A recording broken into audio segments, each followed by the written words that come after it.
Hello everybody, Chris here from the Ancient Slumber podcast. Thank you for downloading our latest show, but before you delve in, I just wanted to apologise for the sound issues that arise around the 75-minute mark. Unfortunately, my PC decided to do some updates in the background without my knowledge, which affected the Skype recording, so you'll notice Myron and I stuttering like a pair of rappers for some of the conversation. Such is the off-the-cuff and spontaneous nature of the show that by the time I noticed the problem, it was a week after recording, and to go back in and try and re-record our comments and conversation would have felt a bit forced and unnatural, so I've tidied it up as best I can and hope that it isn't too distracting. Apologies once again, and hopefully normal service will be resumed on the next show. And as Simon Bates would probably say if he were here, thanks for listening and enjoy the show, even though it contains sexual swear words uttered by the good-looking one and daft opinions from the American. I still don't know why he doesn't like Amityville 2. Anyway, thanks for listening. Okay, thank you. Bye! They're coming to get you, Barbara. Barbara. For the love of God, Johnny. They're horny, Barbara. They've been dead a long time. Look. Look, there's one of them now. He wants you. He's getting closer. Dangerously close. Stop it, John. He's going to hear you. It doesn't matter. He knows we're here. It's too late now. There's no escape.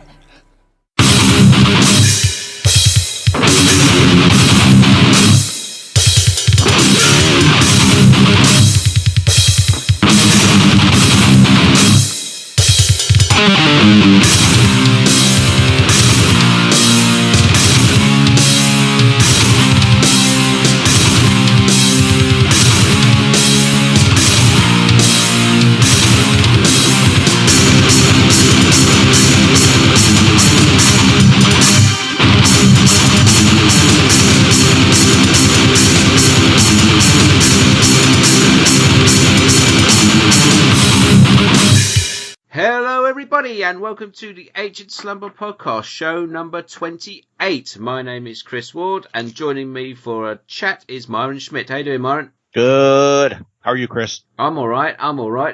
Tinged with a bit of sadness this show, though. Yes. We lost George Romero last week. We did. Which was a bit of a shocker. It is. And it's, I know people kind of slag off on him a bit later in his career, but I don't care what anybody says. His movies are important, whether I like them or not. They set the stage for, lots and lots and lots of movies. Absolutely. Especially those early ones, which we've already covered in the last couple of shows. So yes. On this one, we are going to look at the remakes of his main three zombie films. Yes, we are. We are, along with probably some tangents in between, and then we'll have a little talk about George at the end of the show, I think. I think so. I think that's a good idea. That sounds like a great idea, but before we do that, have you bought anything recently? I have, and even before we do that, I want to say a couple of things, if you don't mind, Mr. Chris. Oh, well, this is unprecedented. I know. I never talk. I don't allow you to think independent thought. You're taking over. I have to compliment you on your recommendation for the Smirsh podcast. Yeah, I thought you'd like that. I have been listening and watching along with those guys. It is absolutely hysterical. Yeah, they're good fun, aren't they? Yeah. Yeah. I think John appreciated the mention last show. I have come to the conclusion that they have put forward that James Bond is the worst spy ever. Well, I think that's pretty obvious, really. When every barman in the world knows what he drinks, you're not a very good spy, are you, really? I know, isn't it, right? I don't know what I want in my local, so I could be a spy down there. But yeah, when that's you go right. to Marrakesh and you walk in, they go, "Oh, Mr. Bond, you're drinking." That's right. And then he turns around and introduces himself as James Steele or James Stock from Universal Export or something. It's always James as well, though, isn't it? Yeah. But it's just, I've been having great fun. Thanks for that. Yeah, it's a good podcast. Good podcast. And interestingly, two podcasts that I listen to are going to go head to head at the Glasgow Horror Festival. Oh, they are. You sent me that tweet the other day. Yes. Yeah. We have Liam and Scott versus Evil versus the Baz and Duncan from Podcast Under the Stairs. That should be good. I will confess now, I still haven't listened to Scott and Liam. I've got a load on my podcast ready to go, but I haven't had the time to listen to them yet. Oh, they're great, funny chaps, too. I'm going on a bit of a road trip tomorrow with work, so I'm going to have a couple of hours spare, so I'm going to give them a listen then, I think. Are you driving the lorry tomorrow? I am. Oh, wow. They're letting me out. I was going to say, they let you out? They do occasionally, otherwise I get all pent up and aggressive. Now, can you use headphones on the road, or do you have to use like an auxiliary jack or something? No, like that? I've got the auxiliary jack, plug the iPod in. Okay.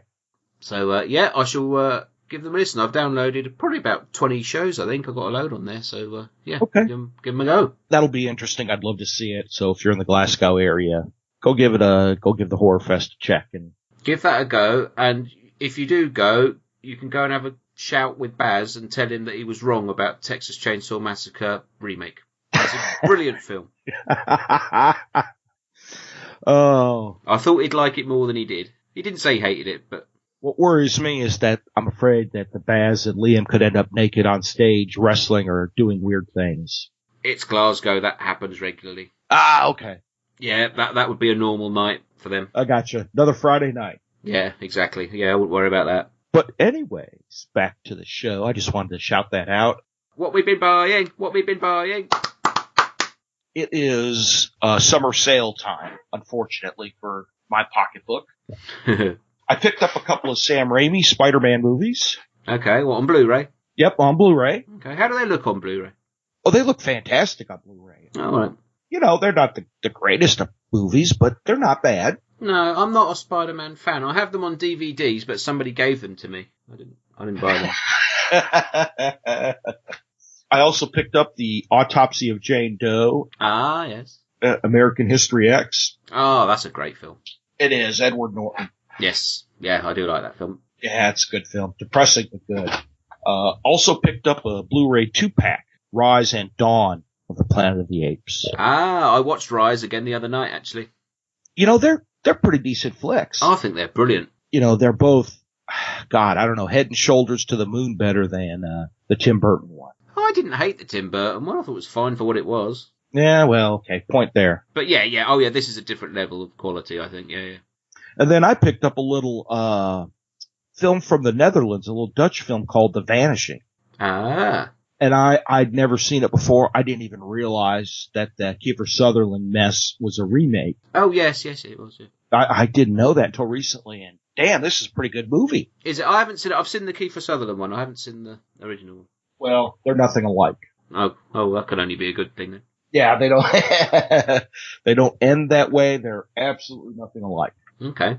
And then I did a little dollar bin shopping and got He Never Died on DVD. Ah, that's good, that, isn't it? It is. I like that movie. Got a little early horror called The Changeling. I'm not sure if you've heard of it. George C. Scott. Yeah. Yes, I know it, yes. That was sarcastic. Oh. And I need to teach you how to do sarcasm properly. yeah, I know. I suck at it. Back to He Never Died quickly, sorry. I watched that film, and every time I watch it, I think Henry Rollins should be the Punisher. Yes. That would work, wouldn't it? Absolutely agree. Oh my God, you're right. Yep. Oh my God, you are so right about that. I know. People should listen to me more often. And now, the price tag on this says 95 cents. Okay. When we get there, I'll tell you if it was worth it or not. I know what you're talking about. I got Steve Miner's Day of the Dead. Have I got to send you a check over? Yes, with interest. For 95 cents. Yes. Cost me more to post the damn thing. Yeah. Yes. You do. You got to go to the post office and buy a James Bond stamp, stick it on an envelope, and send me a check. Okay, well, yeah, we'll get there shortly. Now I know where you're going with it. Oh God. Okay. Right, anything else you bought? Nope. Well, you've been spending quite a bit by the sound of it. You know, it's funny because once a year, the Criterion Collection will go 50% off. So that's why I got The Vanishing. And then I stumbled into Target with digital codes, 3 Blu-rays for $11. No, that's good. I mean, you can't not pick something up. No, that's it, yeah. You know, Even the other if you ones, watch it once and then sell it. Yeah, exactly. Oh dear, right, what have I been buying? I have bought recently, I bought a few oddities actually. I bought Action Jackson on Blu-ray. You can't go wrong with that. Is that Carl Weathers? Yeah, I fucking love Action Jackson. I think it's one of the best 80s action films. Anyone who says to me that they love Predator, I always say, watch Action Jackson as well, because most of the cast are in it, apart from Arnie. It's just brilliant. It's a German Blu-ray. It never got a Blu-ray release in the UK, and I picked it up for about £8. This German Blu-ray, and just turn the language to English, turn the subtitles off, and away you go. Brilliant fun. Nice. What else did I buy? I've bought loads and I forget again. Oh, Arrow Video had a bit of a summer sale on. I couldn't buy too much, but I did pick up Invasion of the Body Snatchers on Blu-ray. Original or remake? The 78 one with Donald Sutherland. Nice. Yeah, nice. I had a few points to use up, so I think I paid about £6 for it in the end, which is lovely. I forgot 2 other movies I bought now that you mentioned Action Jackson. Oh, go on then. Oh, man. Chuck Norris Missing in Action. Oh, I've got that on Blu-ray. Yeah. And then, because I'm a completist, I bought T3, The Rise of the Machines. Okay. Yeah. Because I'm now only missing one Terminator movie on Blu-ray. Which will be the 4th one? Yes. Oh, okay. Yeah, I've got them all on Blu-ray, yeah. It was $3 used. You can't. Oh, yeah. I think I paid about £3 or £4 for it used. Right. It's one of those films. I always say I don't like Terminator 3. I really don't like, and then I watch it again and go, it was all right. Yeah, exactly. You know what? That is exactly what I've done. Is man, I hate that movie. Then it comes on TV. Yeah, and I'll sit and watch it. I think it's not bad because it's Arnie and he still looks like Arnie. He don't look like a leather sofa. It's basically a remake of Terminator 2, but yeah, all right, for a bit of brainless action. I mean, for me, there's only 2 Terminator films properly. I'll happily not watch anything after Terminator 2 ever again, but it's all right. If it's on telly, I'll watch it. You're probably going to reach through the mic and strangle me, but I rather enjoyed Genesis. I prefer Genesis to Terminator 3. Yes, yeah, me too. Yep, I didn't mind it at all. Again, if I never saw it again, it wouldn't bother me. Right, agreed. But it's fine. While I was watching it, I had a good time with it. I thought it's fine. Yeah. Well made, well put together. I'm still not sure about Jason Clarke. I don't get him. I didn't get him in Planet of the Apes either. I don't know. You know. I don't think he's good looking enough to be a leading man, and I don't think he's charismatic enough to be an action man, and I don't quite get what his shtick is, really. Yeah. And his chin sticks out too far, but that's just me being personal. Unnecessarily cruel. I'll pick on everything now. I don't like. Hey, he's fine, but I don't get what he is. If you know what I mean. Yeah. Anyway, what else did I buy? Oh, there must be something I can think of. Things keep arriving through the door, and I forget I've ordered them. Oh, Orca Killer Whale on Blu-ray. Nice. It's a Spanish Blu-ray.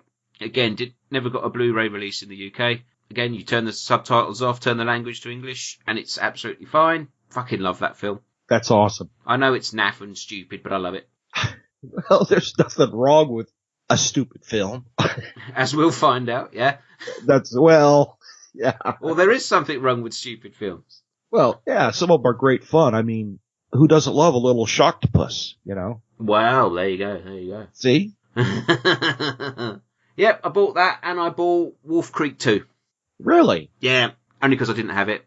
Gotcha. It was like £2, I think. Oh, yeah. And you've got Wolf Creek 1, so it'll sit right next to it. Exactly. Look, it's all happy. That's it. I don't mind Wolf Creek 2. I think it's all right. Have you seen the TV series? No, I can't do TV series. I can't. They have to do it every time I get some films that I like, and then they go, now we're going to make it into a TV series. I just lose interest. So I don't want to make myself sit down to watch it every week.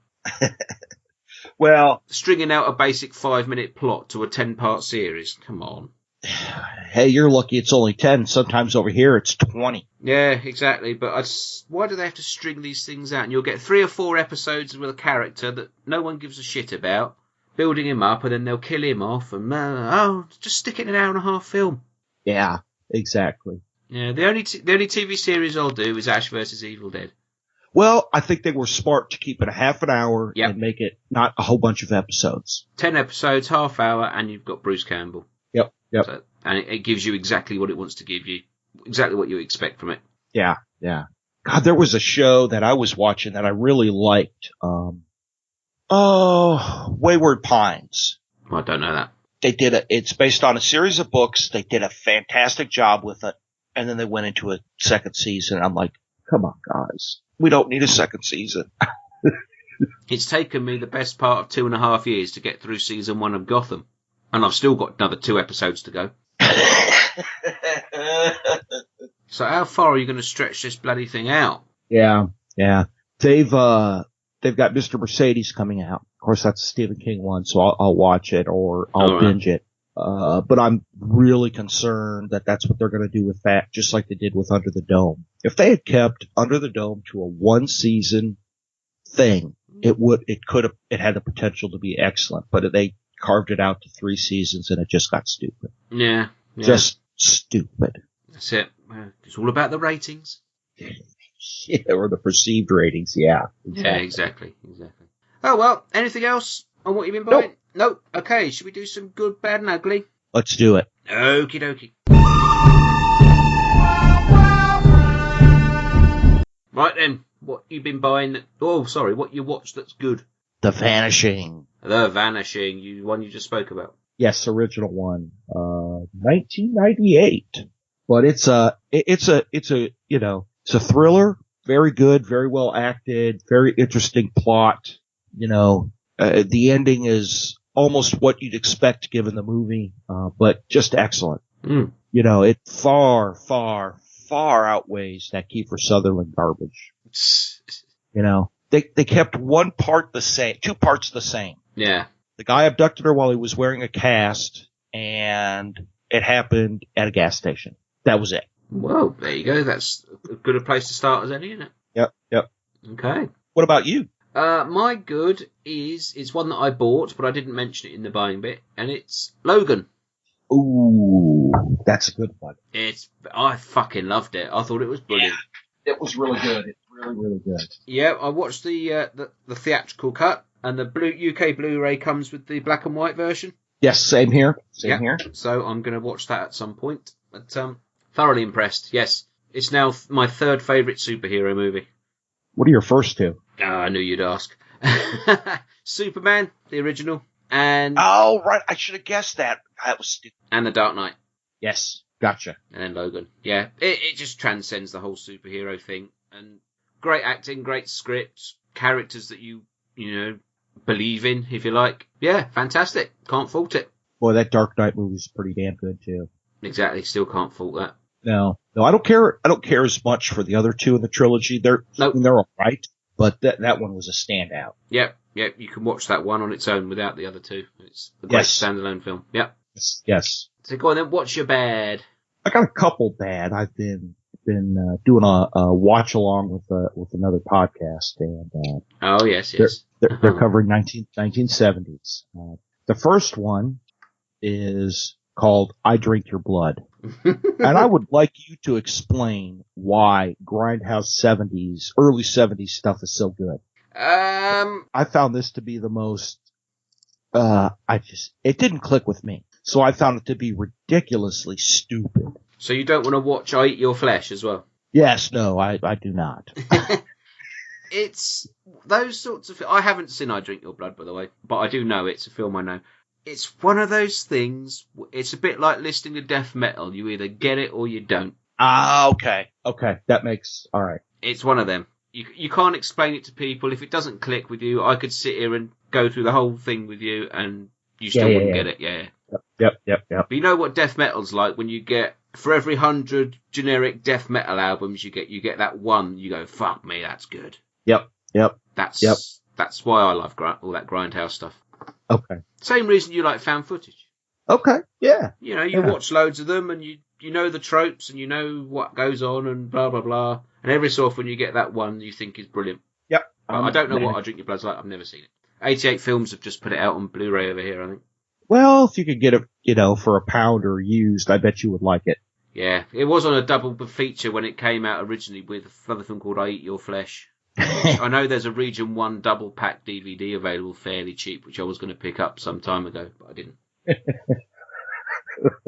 Yeah, it's one of those, I've seen the trailers and I know the film and I've just never actually sat and watched it, so I'm sure it's one of the ones I'll probably love for some stupid reason. But All right, go on. Give us a bad.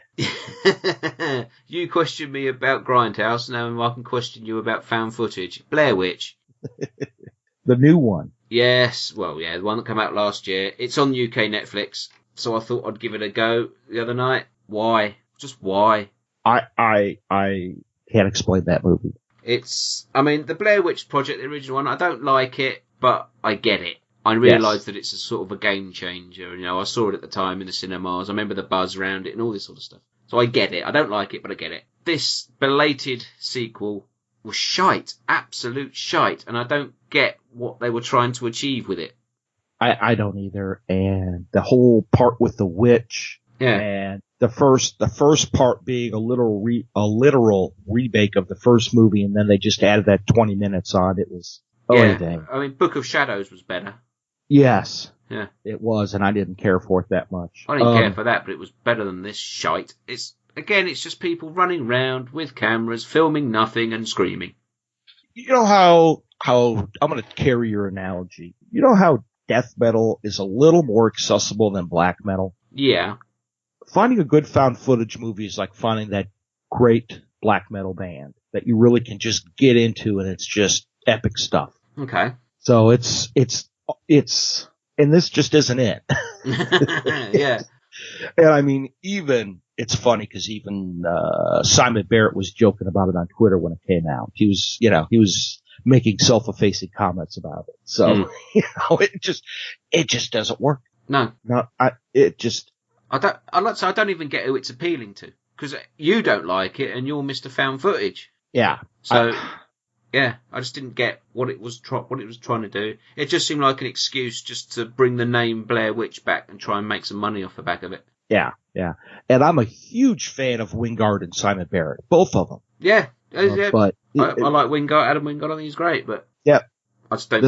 This one was just a big kind of steaming pile of crap, unfortunately. Yep, and I shall never ever watch it again. Yep. Well, I haven't even bought it. No. See, I saw it on DVD for about £3 a while ago, and I thought, I might pick that up. And then I thought, I won't bother. And then luckily it came onto Netflix, so I watched it on there. And I was cursing you that evening. I would have been right there with you, cursing me too. I thought Myron likes found footage. It's his fault. I've wasted an evening now. Yeah. I blame you completely. It's all right. I could have been watching I Drink Your Blood instead. Yes, you could have. Or Nude for Satan or something like that. That's right. Big Nuns with Big Guns Part 2. Ooh. Topless and pissed. Exactly. Anyway, what's your ugly? I got one more bad. Oh, go on then. And I'm kind of starting to find a love for some of this early stuff. I watched Bird with the Crystal Plumage. Yes. I watched $5 for August Moon. Yes. And I really liked them. Enjoyed them. Good movies. Okay. And then I watched something called The Unseen Woods. You ever seen this one? No, that was the one, because I saw that list that Duncan put out. Yeah. Yeah, that was one. There was 3 on that list I hadn't seen, and you've spoken about 2 of them. Oh, jeez. It was so tedious I didn't even finish it.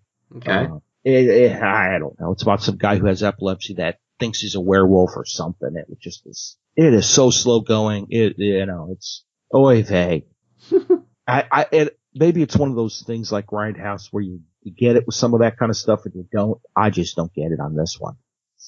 Okay. I just don't get it. And the funny thing is, so that list was culminated from him and Ricky, from Helming Power Hour putting their top list together. And I'm like, man, there had to be another 1970 movie that was better than that. But I think it's one of those art house kind of films, maybe. Right, okay. And I like some art house arty stuff, but some of it I just, Yeah, some of it I can get on board with, and some of it is just shite. It's, like yesterday I started watching a movie called Kuso, Kuso. Ah, that's just arrived on Shudder over here. Yeah. I had made it 10, 20 minutes and I shut it off. Oh my God. Okay. I mean, brace yourself if you're going to watch it. Just brace yourself. I should watch Shudder more. I pay for it every month and I barely watch it. Yeah. Well, I was kind of fast forwarding through some of the parts to see if it would get any better. And at one point I stopped on a centipede-looking creature coming out of George Clinton's asshole. You know, the king of funk. It was his birthday yesterday. Yeah, I noped out of that one quick. George Clinton's in it then? Yes. Oh, well. Well, see, that, I think, oh, well, I like a bit of George Clinton, but... No, you don't. Trust me. Does he sing in it? No, he shits on somebody and this bug comes out of his ass. See, that's selling it to me when you say that. George Clinton shits on someone and the bug comes out of his ass. I want to watch it. Oh, yeah. But you don't recommend it? No, run away. Okay. Abort the mission. Okay. But my ugly, yeah. I know it's the style of the movie. I know that's how they make movies in Japan. Right. And I like this movie. Okay. Now I'm not going to say I love it, but I do like it. It's Takashi Miike's One Missed Call. Okay. Now I liked it, but it was way too long, and a lot of those movies are. And the ending was just, oh man, you had me up till the end, and then you did that. It's like, okay, whatever.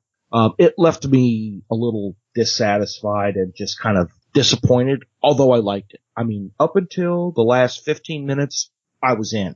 Okay. And then it went all Takashi Miike. I don't think I've seen it. There was an American remake, wasn't there? Yes. Yeah. And this is head and shoulders above the American remake, obviously. I've seen the American one. Yeah, well, years ago. Yeah, don't watch that one again. Yeah. I haven't seen that one. I've got a lot of Miike films. I haven't got that one. So, yeah. Okay. So I can't really comment on that one. Yep. But that was my ugly, and only because it just, in the end, it just took that nasty, ugly ending, and it's just like, okay, never mind. Okay. My ugly, I've got two, really. They're fairly similar, stylistically. One is called The New York Ripper. Quack, quack, quack, quack, quack. That one, that's the one. Yeah, the Fulci film. Yeah, I got it on Blu-ray the other day. Amazon knocked £5 off the price of it. It was like $8.99 on Shameless Fan Edition Blu-ray, so I picked one up. Yeah, it's weird, this film, because the main guy in it, Jack Hedley, most British people will probably know him from Only Fools and Horses. He plays the Duke of Malbury in the Christmas special, 1986. Okay. And here he is in the New York Ripper, investigating people being slashed from their lady gardens right up to their throats. Yeah, it's a gruesome film, it's a gory film. I prefer Fulci's horror films than to his giallo, I'll be honest. Okay. But this is probably the most brutal thing that he's done, but it's on Ugly because it really is a really disgusting film to look at. Yeah, this was gained a lot of notoriety when it first came out. It was the one video nasty that was allegedly escorted out of the country. It was deemed to be so corruptive. That's the story. It wasn't. James Furman from the BBFC just ordered that all copies be sent back to Italy when they arrived in the country. That's all it was. But yeah, the story is it was escorted out of the country. Get off my land. Yeah. That's right. Exactly. Yeah. So yeah, New York Ripper. Yeah, it's a 3-star film for me, and it's an ugly because it really is quite a grim film, but it's got some really good gore in it. Jack Hedley's quite fine in it, and yeah, nudity and violence, really. And quacking. And quacking, yes. Obviously, don't forget the quack. Donald Duck being the killer. That's not a spoiler. And the other one I got is from the late 60s. It's another video nasty, and it's called Night of the Bloody Apes. Have you seen that? No. No. It's a Mexican film, and it's about a female Mexican wrestler, believe it or not, and a bloke who gets a bit of a brain the heart of an ape put into him, and he turns into an ape. Oh my God. It's bizarre. It's totally dumb. It's the one video nasty I hadn't seen before, and I picked it up very, very cheaply, secondhand on Amazon. Who put it out? Nucleus Films put it out in the UK. And, yeah, it's not a great film, but it's quite a unique film, I think. It's called Night of the Bloody Apes. There's only one ape in it. There's not loads of them. And it's basically a late 60s Mexican grindhouse film that's trying to tap into classic Universal. Ah, gotcha. The film is very much of a bloke in an ape costume running around terrorising women. And there's a little bit of nudity and there's a little bit of blood in there. Quite an amusing film, but for all the wrong reasons. Yeah. But yeah, that's why it's an ugly, really. Yeah, it's two films there that are just really grim and gritty and horrible to look at, but they have their merits. There you go. That's right. Right then, shall we move on? Yes, let us move on. Let us move on to the main event. Right. Yes. The first one we're going to look at is Night of the Living Dead from 1990. Let's play a trailer. They came to pay their respects. They're coming to get you, Barbara. Why do you have to be so cruel? What? Show some respect.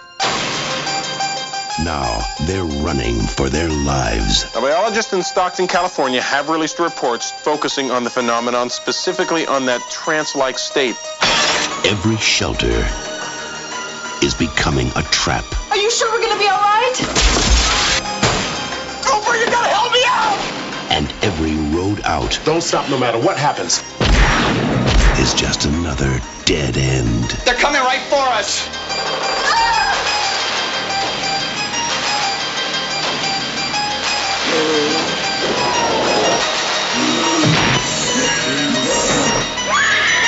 George Romero's Night of the Living Dead. Right then. Night of the Living Dead, 1990, directed by Tom Savini. Yes. Ooh. Starring Tony Todd, Patricia Tallman, Tom Towles. Hubba hubba. Really? What, you fancy Tom Towles? No. Oh. Patricia Tillman. Tallman? Really? Oh, okay. You say so. Mickey Anderson, William Butler, Bill Moseley, Pat Reese, Kate Finneran, and Heather Mazur. Synopsis is: the unburied dead return to life and seek human victims. As if we didn't know. Exactly. Right. This was your first viewing, I believe. Yes, it was. Okay, then. Right. Well, lead us in then. What did you think? I really liked it. Yeah? I thought it was really good. I was concerned that Barbara's shirt was way too dirty. She should have taken it off to wash it. I was really worried about that for the whole movie. Yeah. Never happened, sadly. Have you got a bit of a thing for Patricia Tallman? I do now. Oh, right, okay. But this one is interesting. Barbara in this one, of course, I think in the first one she hardly spoke. In Yes. This one, she's much more of she is a strong, I dare say, even stronger leader than Ben. Yeah, okay. Yeah, it was. I really liked that.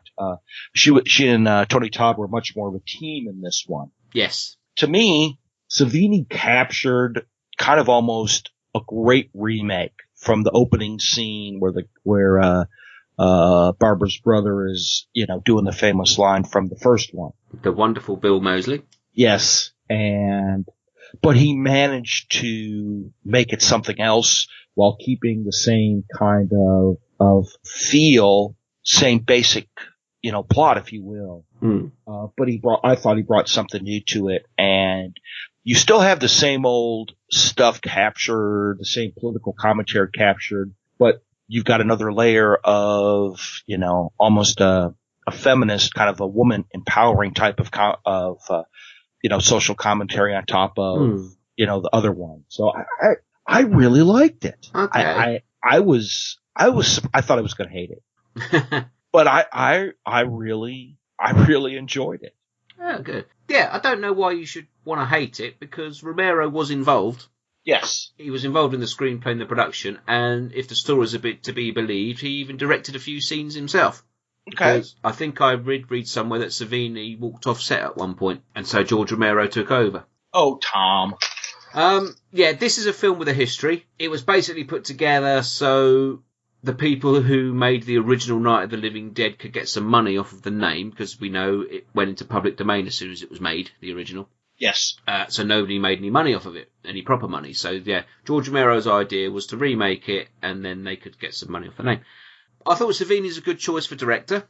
I did too. Because obviously he's got the history with Romero and the Day of the Dead and Dawn of the Dead and all that sort of stuff. So good choice. Now, did you watch this on DVD or Blu-ray or stream or what?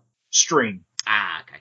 I don't know about the US cut. I'm pretty sure the version that's available in the UK is slightly trimmed.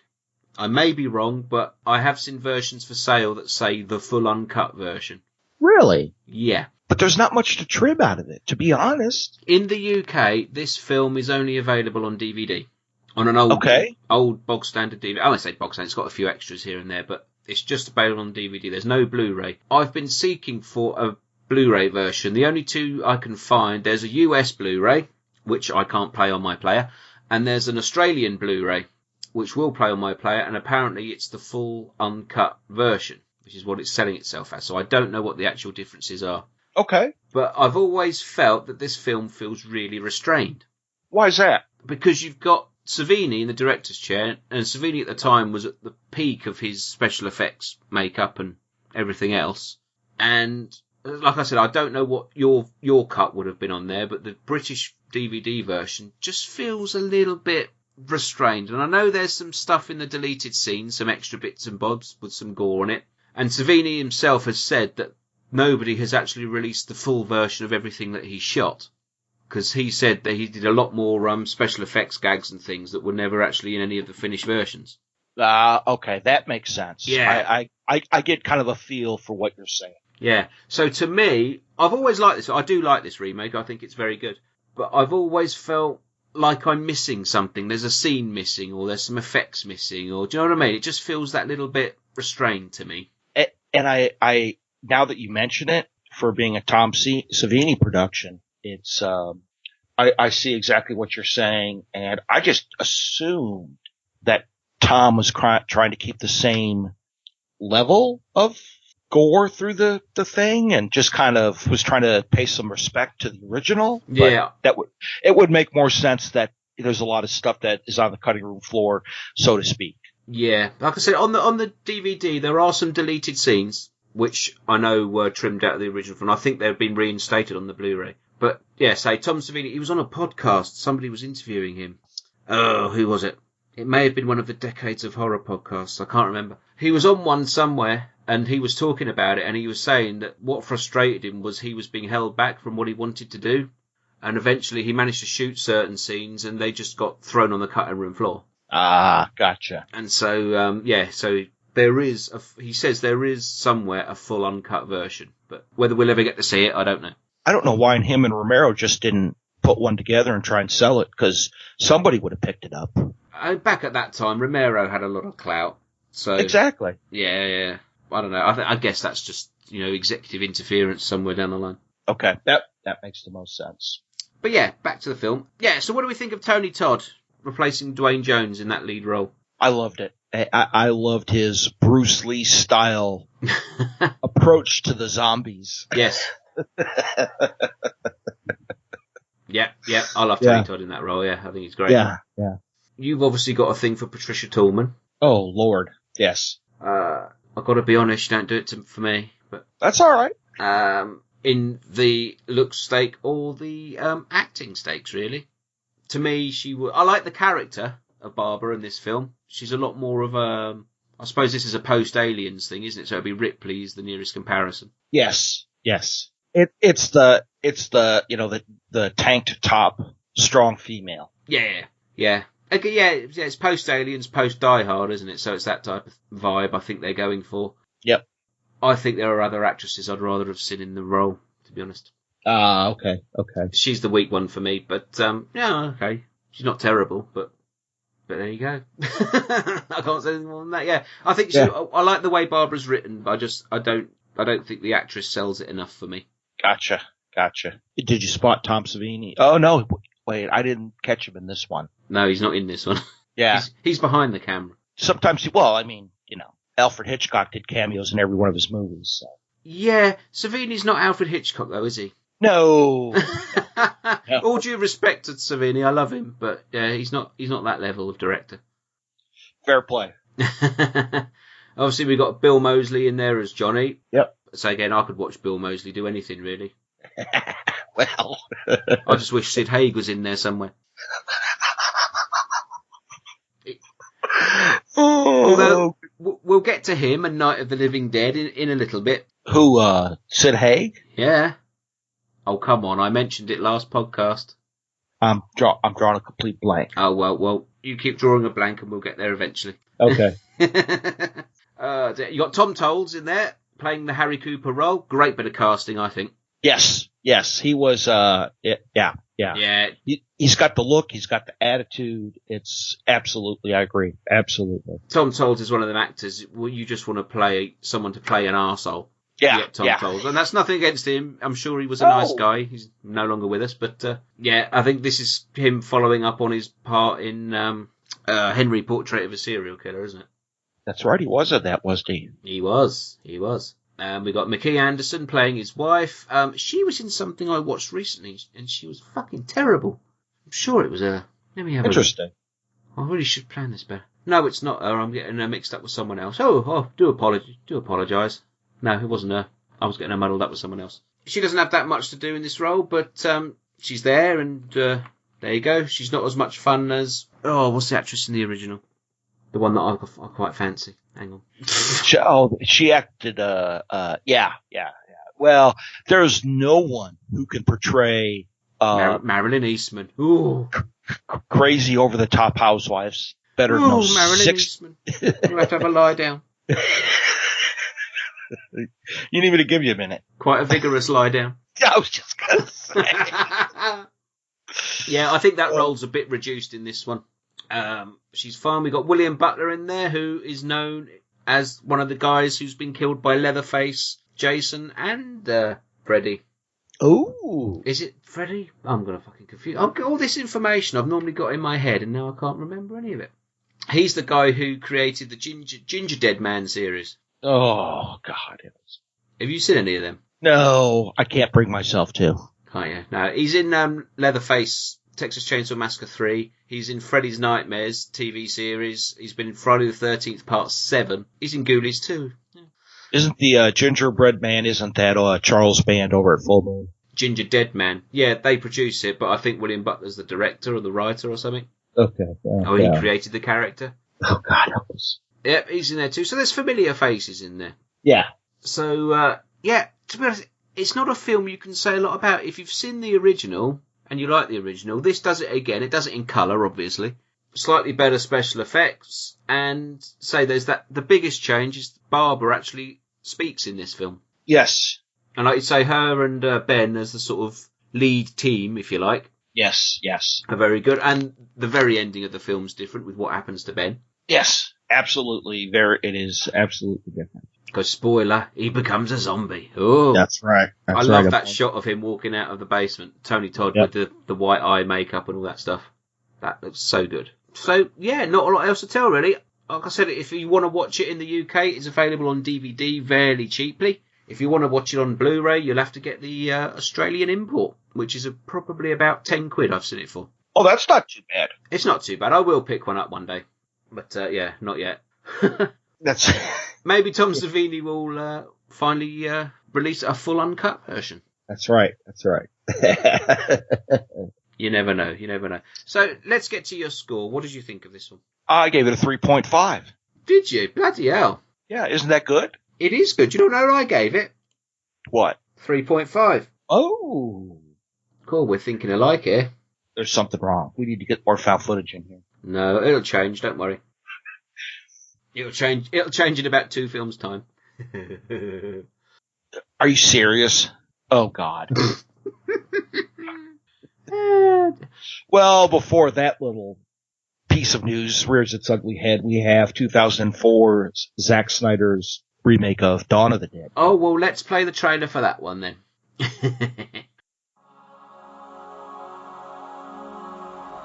Hey, Vivian. And look, I can go backwards. Let me see. Hey, that's amazing. Hey. Hey, you.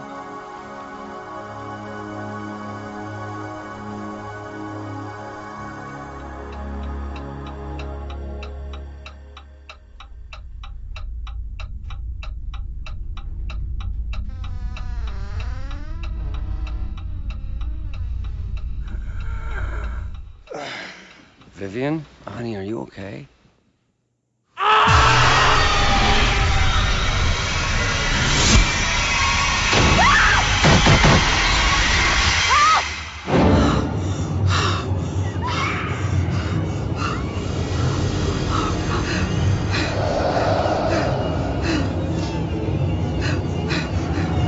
officials have declared a state of emergency. Everybody they kill gets up and kills. Residents are advised to find a safe place and stay there.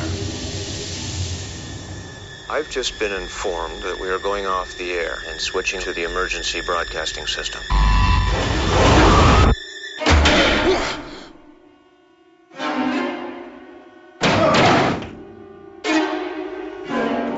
Look up the road, there's a lot more of them. Why are they coming here? Maybe they're coming for us.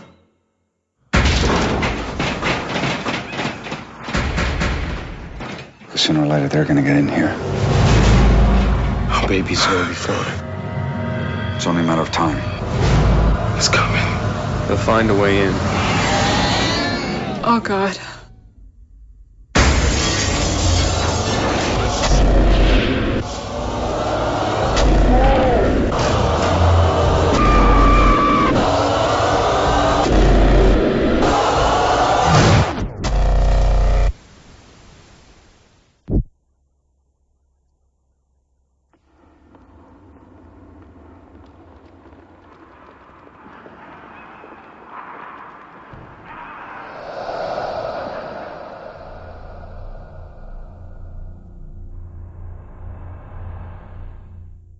Right, Dawn of the Dead, 2004, directed by Zack Snyder. Yep. Starring Sarah Polley, Ving Rhames, Jake Weber, Ty Burrell, Michael Kelly, Lindy Booth, Jane Eastwood, and lots of other people, whose faces we know, but we don't know their names. That's right. Synopsis is: a nurse, a policeman, a young married couple, a salesman, and other survivors of a worldwide plague that is producing aggressive flesh-eating zombies take refuge in a Midwestern shopping mall. That's a bit of a long fucking thing. Yeah, zombie attack, people hide in a shopping mall. Yeah, exactly. We've done this before.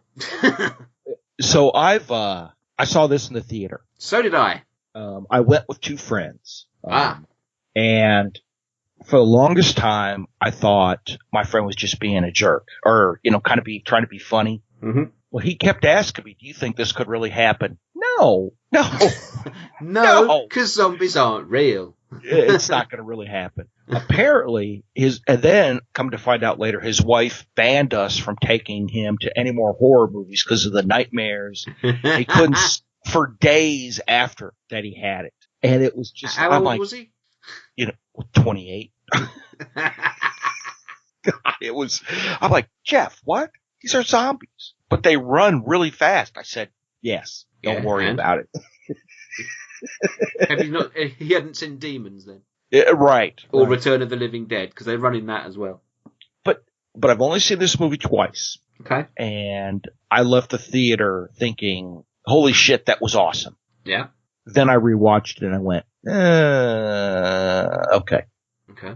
It was one that lost a lot of steam for the first time that I saw it. Really? Yes. Okay. Yes. How did it lose steam for you? What was different? I loved Ving Rhames. Of course, I like almost anything. I mean, if he's in a movie, I'll watch it. You may regret saying that in a minute when we get to the next film.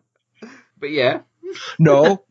What I said is I would watch it. I didn't say how that would turn out. Okay. But yeah, I just, and maybe a lot of factors influenced it, but, Ty Burrell is it Burrell, or did I say Burrell when I read the name out? I think he pronounces it Burrell. Okay. But over here, he's the goofy dad on a TV sitcom, Modern Family. Right. And to go back and see him acting something like this, it's just like, I mean, he did fine, but it was just, it's just weird. So it sounds like you're coming to it with a bit of baggage. I didn't know he was in it until I rewatched it. Okay. So, yes. And the zombie baby thing, I forgot that was in there. Really? That seemed a little, I didn't care for that, but I should have guessed it as soon as I saw a pregnant woman. Yeah, it's the Chekhov's gun theory, isn't it?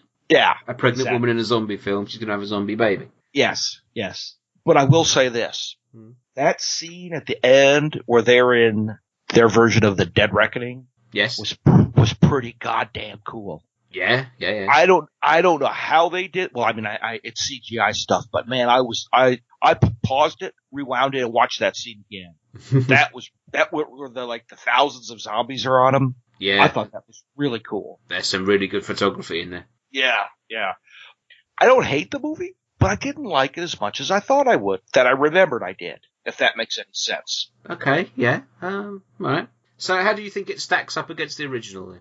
Do you think is it a good remake and not a great film, or is it not a great remake and it's an okay film? How do you feel that way?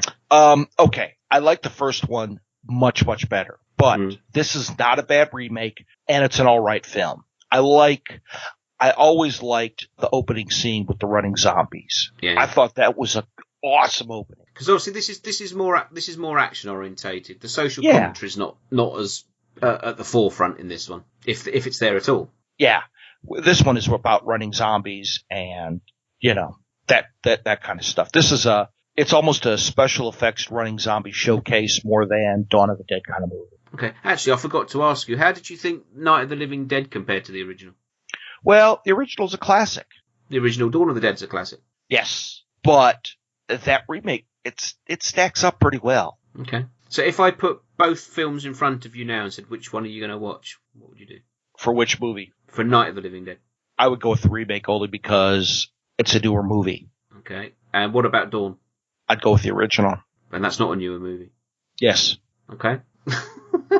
No more questions, Your Honour? It's not that I have a problem with black and white, but I will naturally gravitate towards a more modern colorized movie. You can't say problems with black and white. I don't have problems with black and white. You can't say things like that, not in today's society. Yes, I can. All right. But if there's a good colored remake of something, I will gravitate towards that over a black and white. Okay. I suppose the differences between the two Dawn films are probably greater than the differences between the two Night films, aren't they? Yes, in my mind. So I suppose it makes it a totally different film, doesn't it? The Dawn of the Dead thing. It is. In a lot of ways, it is, and you have to almost divorce yourself from it. But if you compare the two, which is sadly what I did when I was watching it last night or yesterday, and maybe that's the mistake. But if you can somehow divorce yourself from the original Dawn of the Dead, the remake it's not a bad movie. Okay. It really isn't. But compared to the original, it just kind of leaves you with a better than average taste in your mouth. Okay. But damn, that scene with them in the bus, I love that. That was so cool. That was so cool. Anyways, what do you think? Well, I think you and I are going to disagree quicker than I thought. Really? I saw this in theatres. Cinema. Yes. Same as you. There was only a few other people in there, if I remember correctly. I think this was just before Land of the Dead came out in the UK. I may be wrong, but I think it was around that time. I came out the cinema because I went in expecting to hate it because I love the original so much.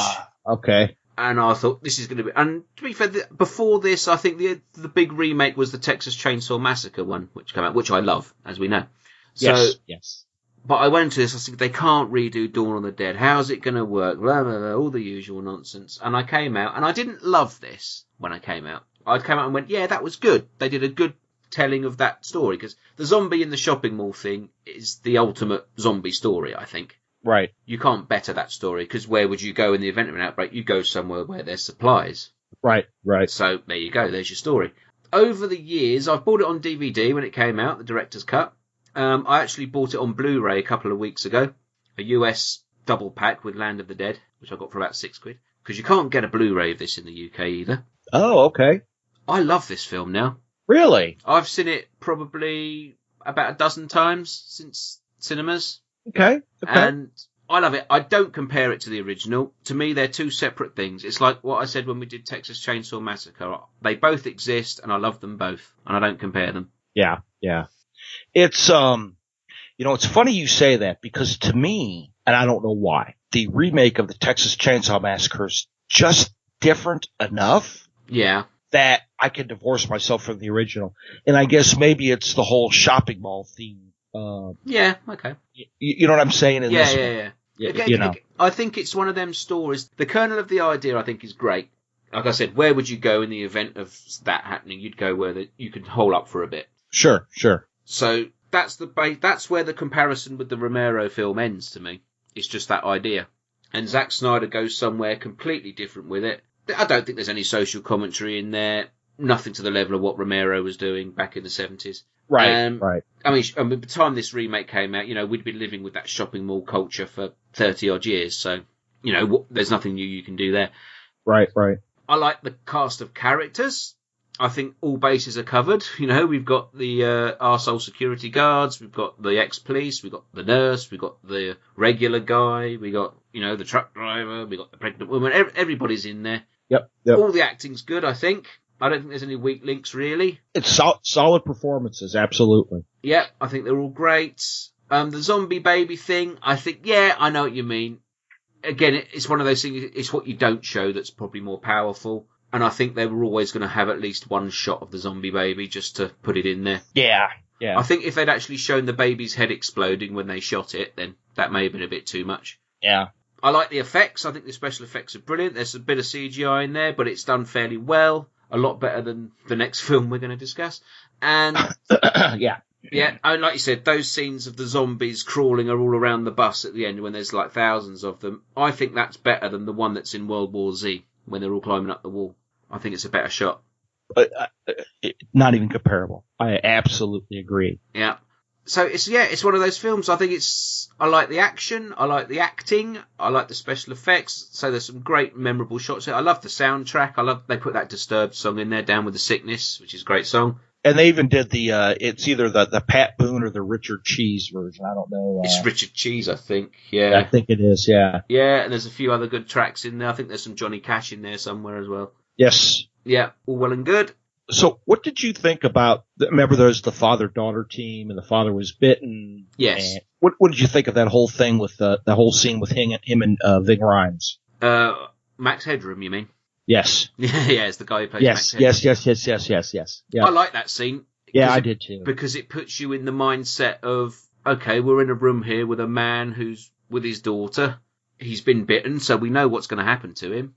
And he's got to say his goodbyes. You've got to shoot him. He knows you've got to shoot him. You know you've got to shoot him. That's right. And I think it's played out really well. I think the tension was played just right. Yep.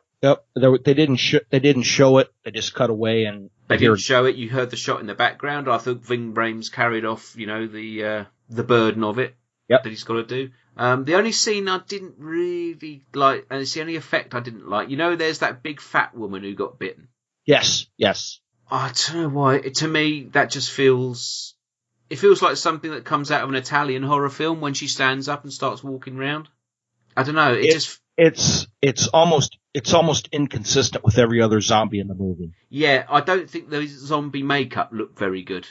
And I think when she started one, because she's a big, large lady, and I think it reminded me of one of those, something out of Evil Dead or one of those, House by the Cemetery type films. Yeah. It just felt a little bit, like you said, inconsistent with the rest of the film. The tone it felt a little bit comical, if you like.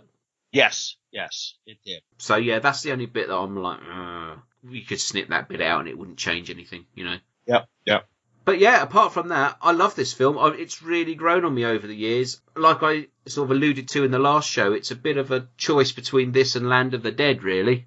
Because I thought they're sort of equally on a par, but having watched it on Blu-ray the other week, I think I probably prefer this to Land of the Dead. Wow. I wrote down what I thought was going to be your rating, and I think I'm off. What did you think? I thought it'd be a solid 4 for you. Oh, I'm a little bit higher, 4.5. Wow, okay. I really like this film, and I think if you can get it on Blu-ray, it makes it all the better, because the sharper images, the big sound and everything, it just looks fantastic. I may have to pick it up on Blu-ray then, but I only have it on DVD. Yeah, I picked up, say, the double pack. It's Dawn of the Dead and Land of the Dead. Land of the Dead, yeah. Yep. Obviously, in America, you could probably buy it in any sort of store, but in the UK, I got it second-hand on Amazon. No, brand new on Amazon for like £6. Yeah. I already had Land of the Dead anyway, but it was cheaper to buy that than it was to buy Dawn of the Dead on its own. Yes. And there's some European imports. There's a German edition, I think, which is about 10, 11 quid, which has got a different sleeve on it and that sort of thing. So there's a few floating around if you want to pay for it. But I think it's worth it. So what do you think I rated it? You would have gone about 3.5. Yep, that's exactly what I rated it. I don't think we're that far off as you thought we were going to be. I don't think that far off. When you first said about how it's gone down in your estimation, I thought you were going to end up saying like 2.5. No, but I walked out of that theater going, holy shit, this is awesome. I mean, I was almost, I would have been, See, I sort of did the opposite. I walked out and went, yeah, that was good. And then over the years, it's just improved for me. Yeah. And I think also, it doesn't feel like a film from 2004.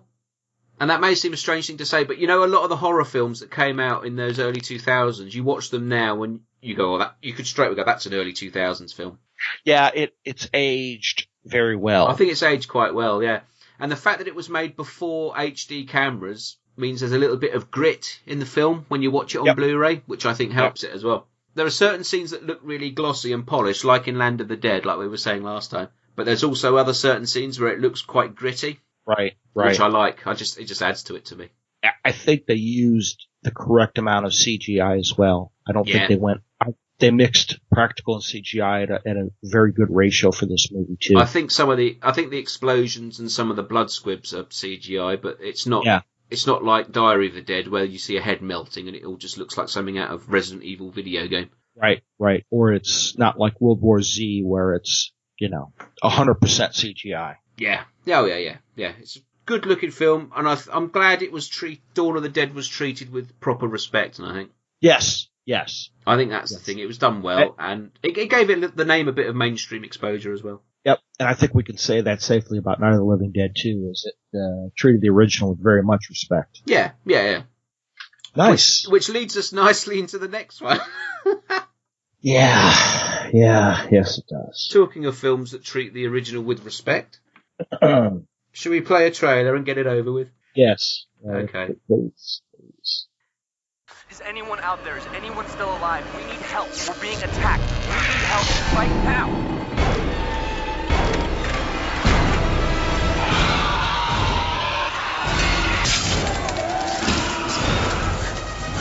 What the hell is happening to these people? We're trapped in the radio station, KXWT. We have to get out of here. Do you have a car? Hey, dude, if you're feeling lucky, you go for it. I'd be like prime rib to those fuckers.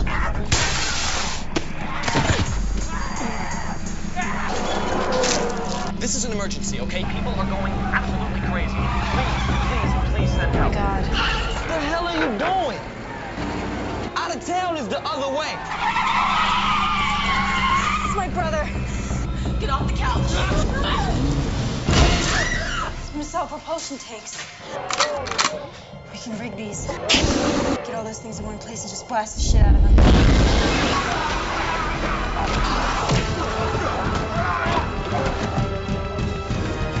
Oh my God, Mom.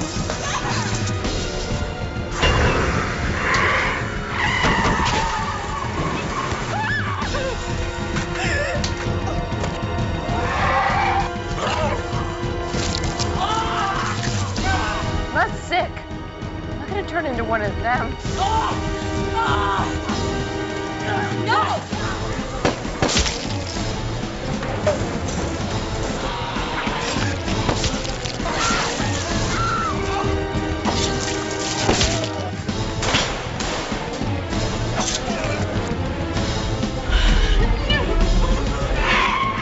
Come on, Mr. Follows orders. About face! Oh my God, he listened.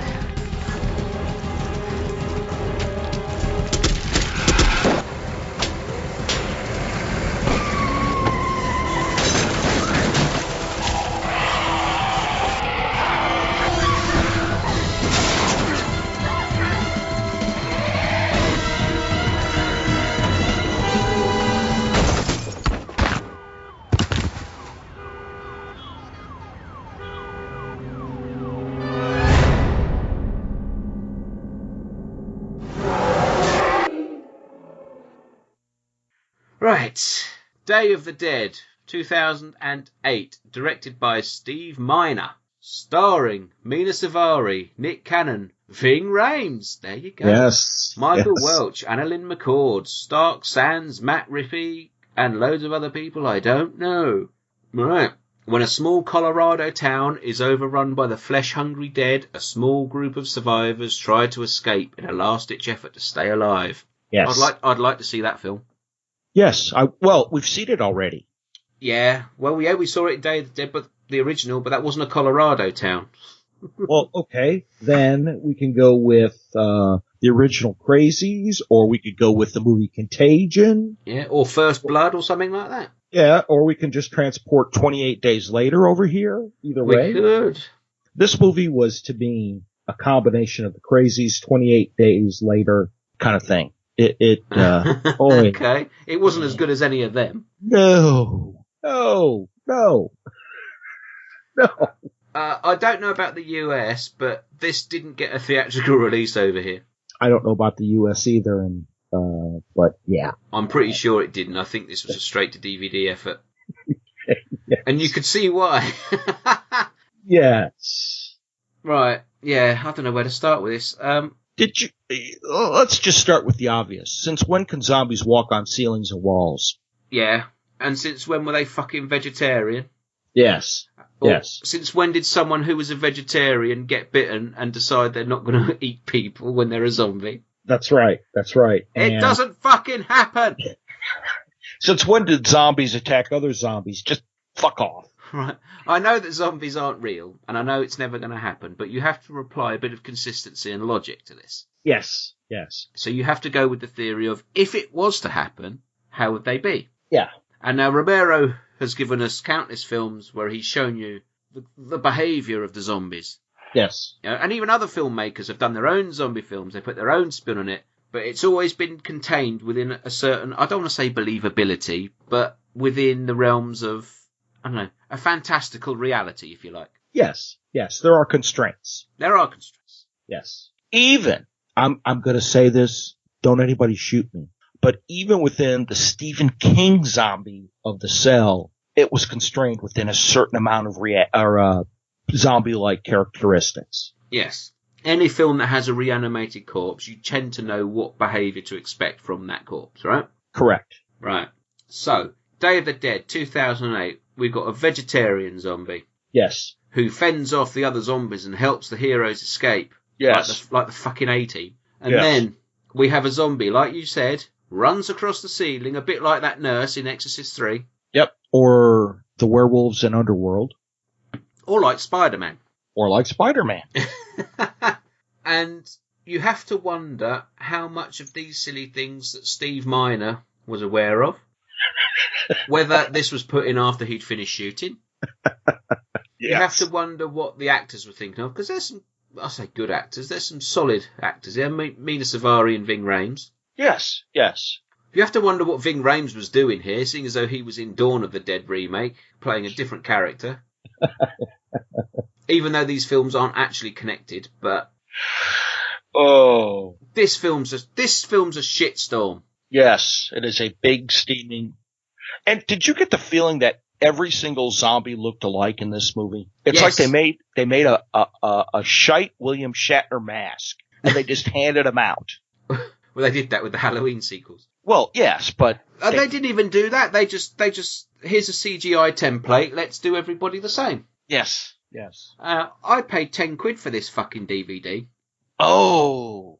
In 2009. Bear in mind, I was unemployed. I'd lost my job. I had very little money.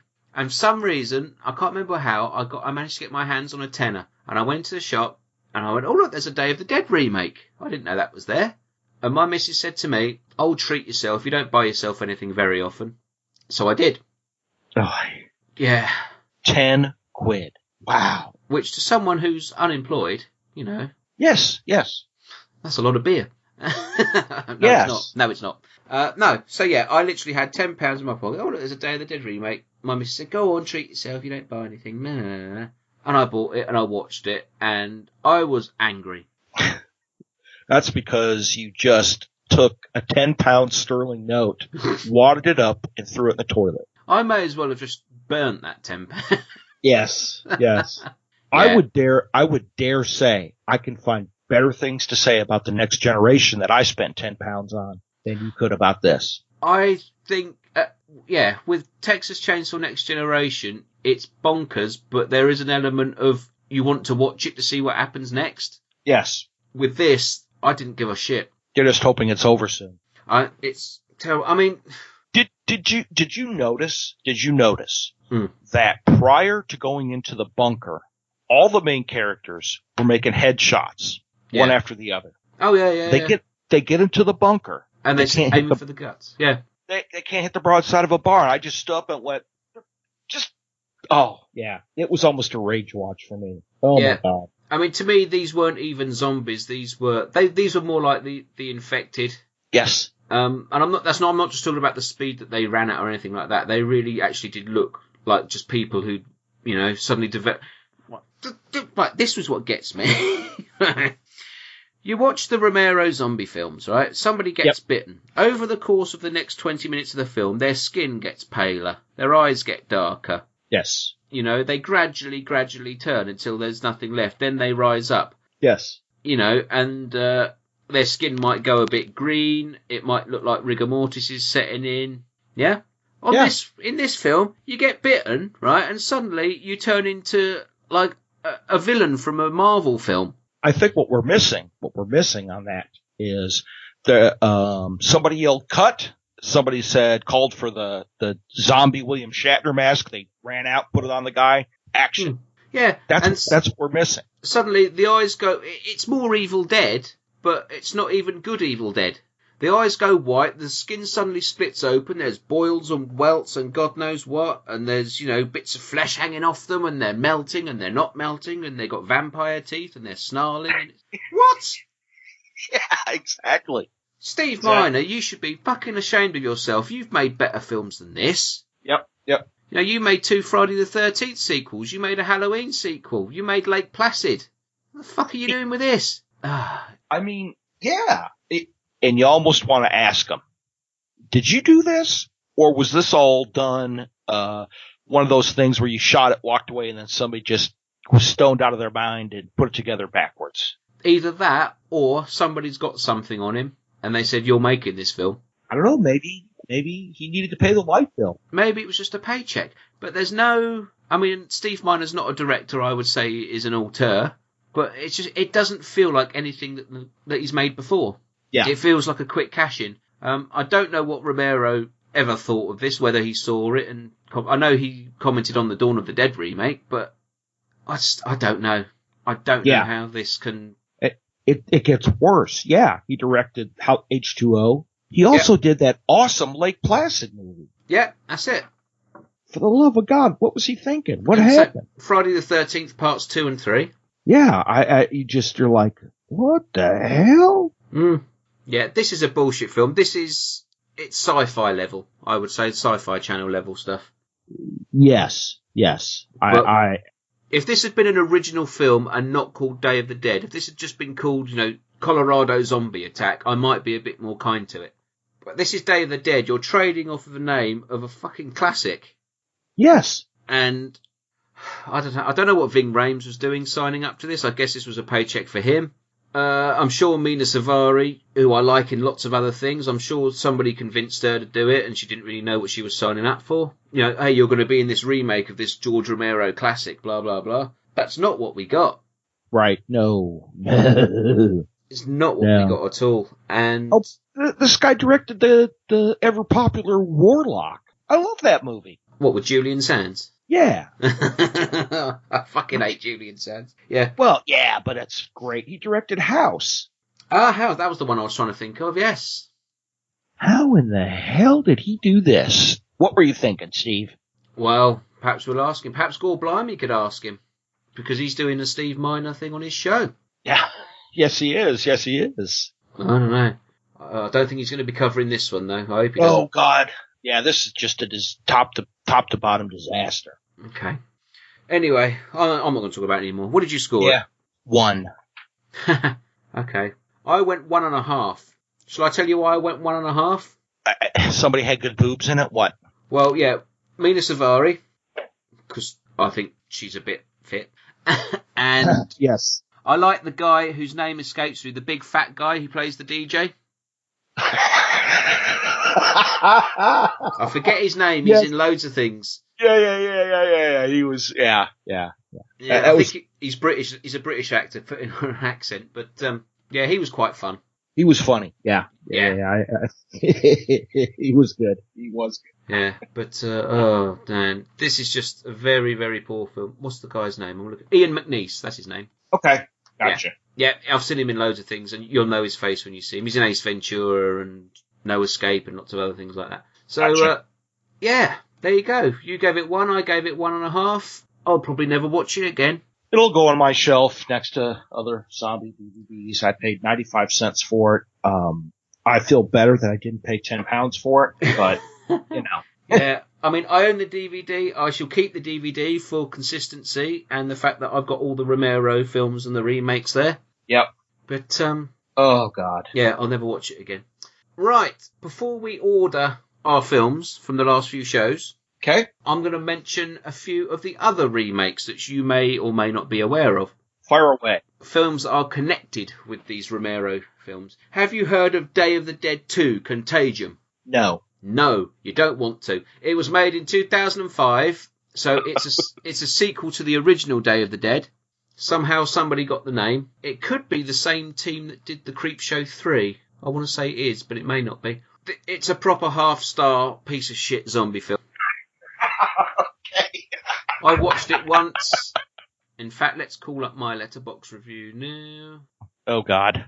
Put any words down, I just put watched, half a star. There you go. Yeah, I hope George Romero never saw this.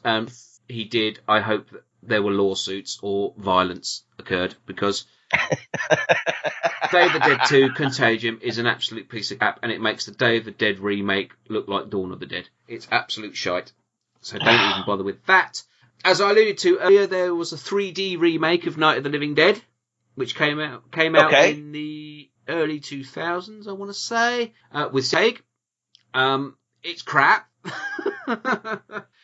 I think there's some tits in it, if I remember correctly. I have it I've got Region 1 DVD up on my shelf with some blue and red 3D glasses. Yeah, it's crap, but Sid Haig's in it on the front cover, sort of poking a pitchfork in a 3D effect, which I quite like. It's Sid Haig cashing a paycheck. And fortunately, they made a sequel to it called Night of the Living Dead Reanimation, or Reanimated. Sid Haig's not in that. Div off from the Wishmaster films is, and it's even fucking worse. Oh, God. It is worse. I can't even remember the story. I watched it about 5 years ago, and I'll never watch it again. But yeah, the one with Sid Haig is a very, very loose remake of the original. You know, there's a farm with a barn in it and zombies trying to get in. It's not as terrible. It's probably not as terrible as the Day of the Dead remake. And there's some tits in it, so in 3D. Woohoo! Yeah, that almost makes it better, just the face value. Sid Haig, 3D. If you can find it cheap, buy it for £1, you know, that type of thing. Watch it and then fuck it off. Never watch it again. There was also, there was another film that had the Night of the Living Dead title. Oh, hang on, which I was going to mention. Night of the Living Dead. Oh yeah, Night of the Living Dead, which is not a remake, but it's called Night of the Living Dead in name only. Came out on DVD in 2000. Don't bother. Gotcha. Absolutely. Yeah, Night of the Living Dead. People keep using the name, and it's just, no, stop it. Why do people... Because the name's in the public domain, people have to keep using it. If you're a fan of Night of the Living Dead, do not look past the Romero original and the Tom Savini remake. Yeah. And the others. So the Sid Haig one, if you see it for £1, pick it up, watch it, and then get rid of it.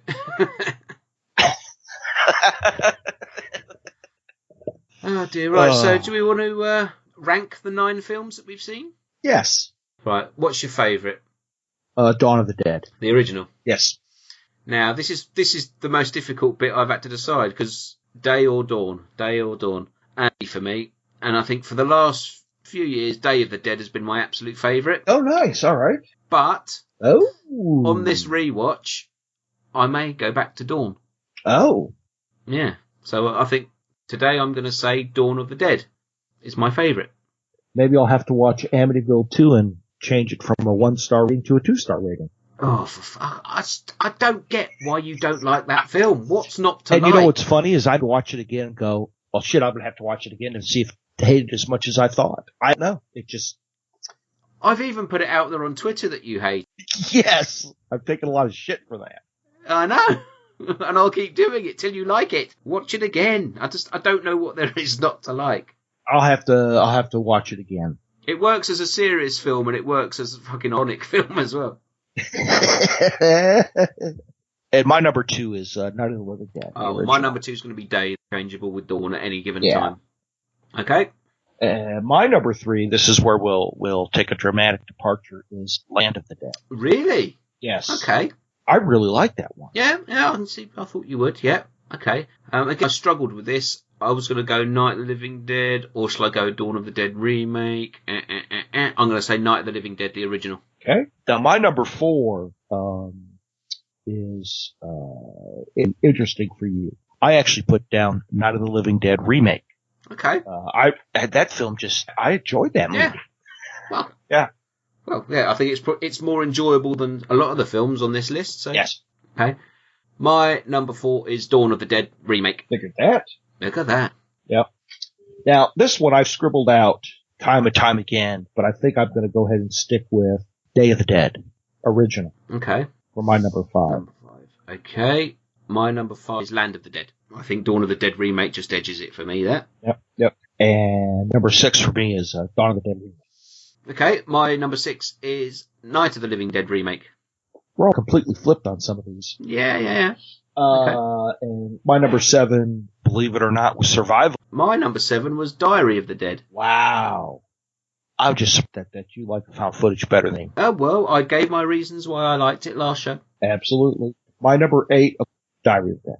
Right, my number 8 is Survivor of the Dead. Yep. And of course, we both agree on a last place one. Yes.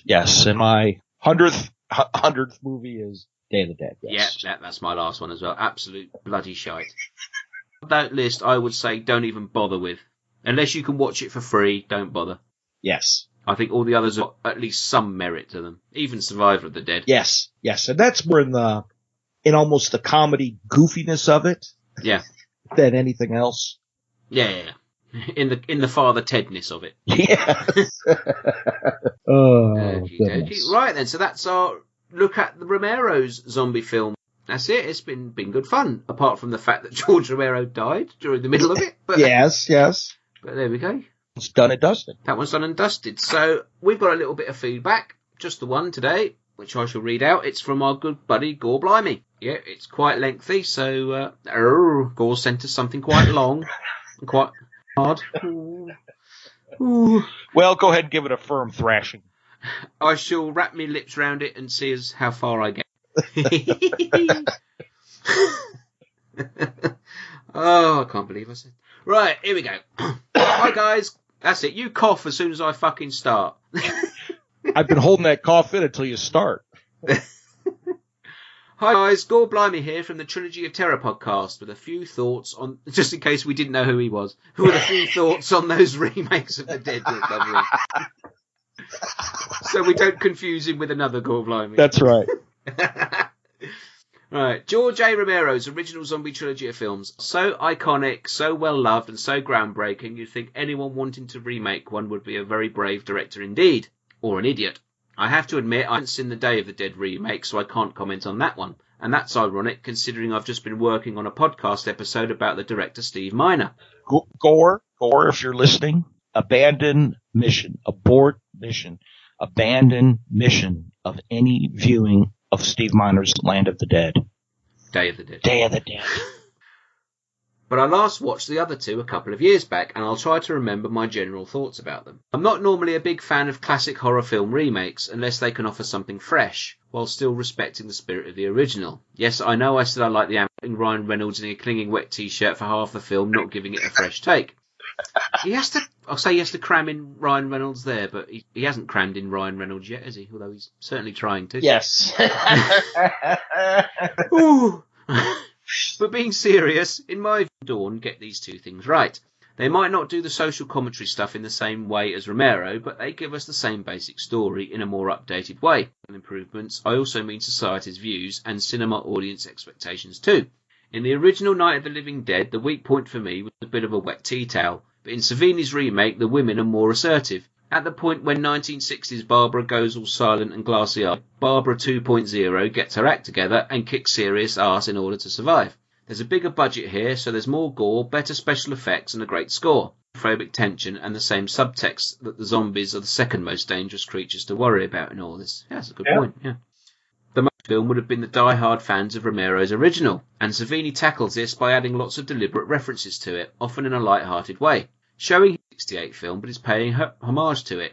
We all know he's worked in horror cinema for years, but it's easy to forget this was his directorial. He should feel pretty proud of what he achieved. Oh, and by the way, the VHS artwork was one of my favourite box covers from the 90s. Just saying, yes, it was one of mine too. The VHS cover was great. The DVD cover's not bad, actually. Make it quite a good startling image. Ah, okay. So the UK DVD's got a different artwork to the US one. It's quite good. Zack Snyder created a glossier, more action-packed Dawn of the Dead in 2004. Still using the basic story and setting of the original, but making the zombies much faster and using more advanced filming techniques. CGI in films these days, but I think it's not bad at all in this. The writers could easily have made the characters one-dimensional zombie snacks, but I like how they cared about what happened to them. It's violent, gory, fast-paced, incredibly tense at times, and still has that feeling of dread all the way through. This Dawn Romero's was, and the social commentary is less explicit, but it's a damn good popcorn movie that's made me jump out of my seat more than once. I watched it in a theatre and in sudden shock. What, are you trying to tell us you wet yourself? Sure you want to share that with the group? Anyway, one of those very rare occasions when a child in a horror film actually frightened me, and the downbeat post-credits ending, which felt like a road who stuck with it to the last second. Yeah, that's a good point. I didn't mention that, the post-credits scene in Dawn of the Dead. Yeah, we didn't really talk about that, but yeah. Yeah, good fun. See some extra titties. While I do think Romero's Dead trilogy films are still incredibly important and every horror fan should watch them, I want to add something that might be controversial. I really like these Night and Dawn remakes. I like them as much as the originals. There, I said it. While they tell the same stories and the same scenario well as horror movies in their own right, I find them fun, scary, well-produced and above all great entertainment. As I did the originals, of course. Same about the Day of the Dead remake? No, not if you've got any fucking sense, you haven't. I don't know. I love Steve Miner's other horror work, but I've heard mutterings about it and, well, I'll just wait and see what you guys make of it. Then there's a bit of praise at the bottom. Cheers, guys. Love Gore. I don't read praise out. I'm not doing that. Understand. Yeah, this isn't Radio 1. That's right. That's funny. That's great. Well, brilliant. Thanks for that, Gore. Yeah, I pretty much agree with everything you said there. I think we both do. Yeah. I think the Night and Dawn remakes are good films in their own right, as he said. Yes. But they do keep some of that feel of the original, especially the Night remake. That does feel that claustrophobic edge the original had. Right. And and say Dawn is an action film more than it is a horror film, I expect. But does its own thing as well. And I hope you don't watch Day of the Dead. Because I know you will watch it. But you can't say we didn't warn you. We're telling you now. I suppose you've got to for the sake of completion for your show, but, we've told you. Brilliant. Right, thanks, Gort. That's the only feedback we got this week. So, shock news last week. We lost George Romero. Yeah. I mean, the father of zombies. Yeah, I suppose. I mean, it's weird. I felt a bit the same when Wes Craven died a couple of years ago. I suppose when nobody's getting any younger, and our heroes who we've grown up with are starting to shuffle off. Yeah. So I bet John Carpenter's shitting himself right now. I think I actually tweeted, somebody get bubble wrap around John Carpenter quickly. Him and Cronenberg, that's all we got left now. Yeah, but it's very sad when, the George Romero, who's been just utterly influential in the horror genre, passed away.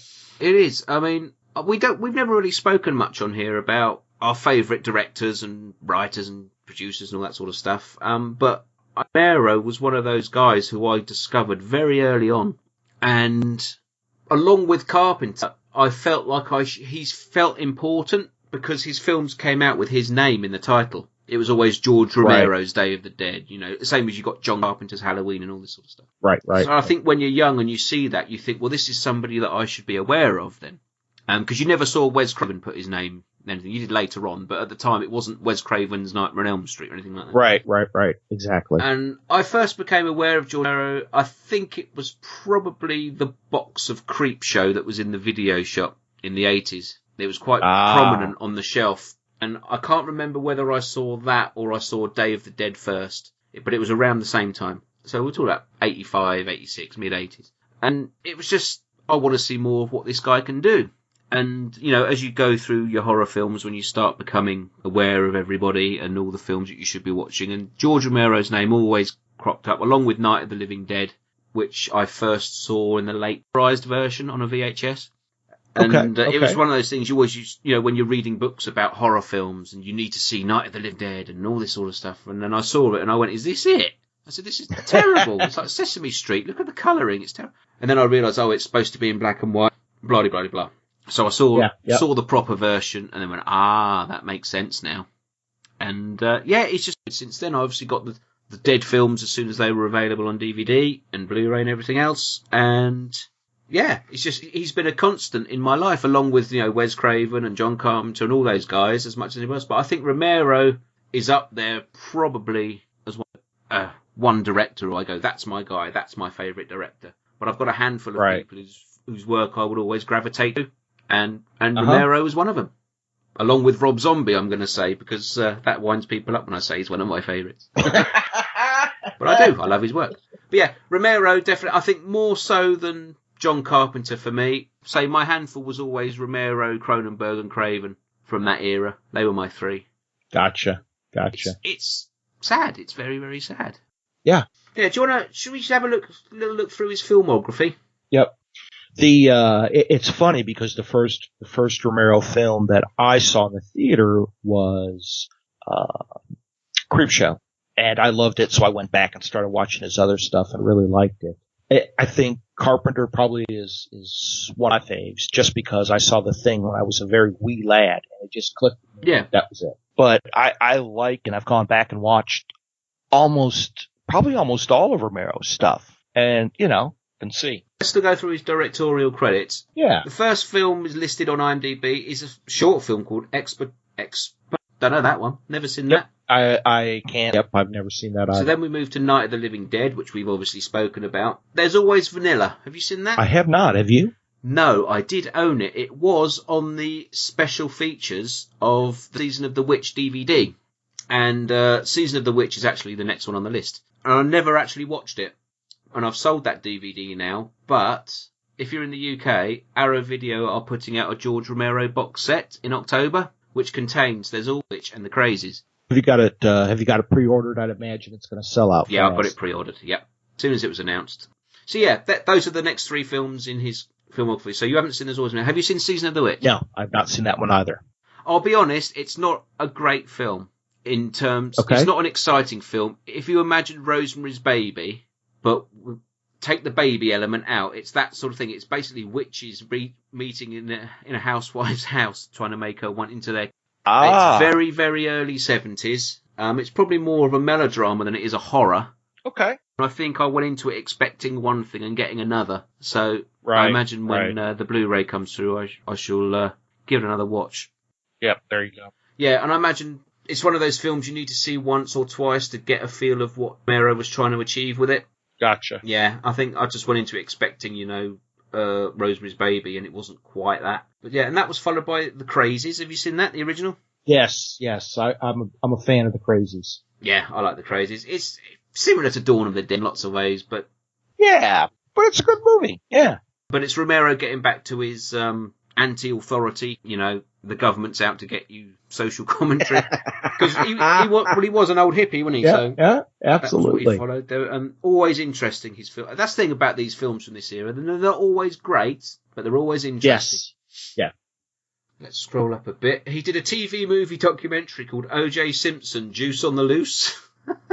I imagine that would play quite ironically nowadays. Yes. It I mean, at the time, it was okay. Yeah.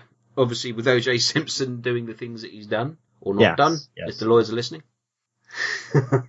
He's found innocent, so, As if they'd be listening. No one fucking listens. Anyway, right. That's our audience, O.J. Simpson's lawyer. Dear. So the next major film he did was in 1978, which was Martin. Now, this is one vampire, and it's one that is on my list to see. You haven't seen it? I have not seen it. Yeah, it's a great film. It's very much...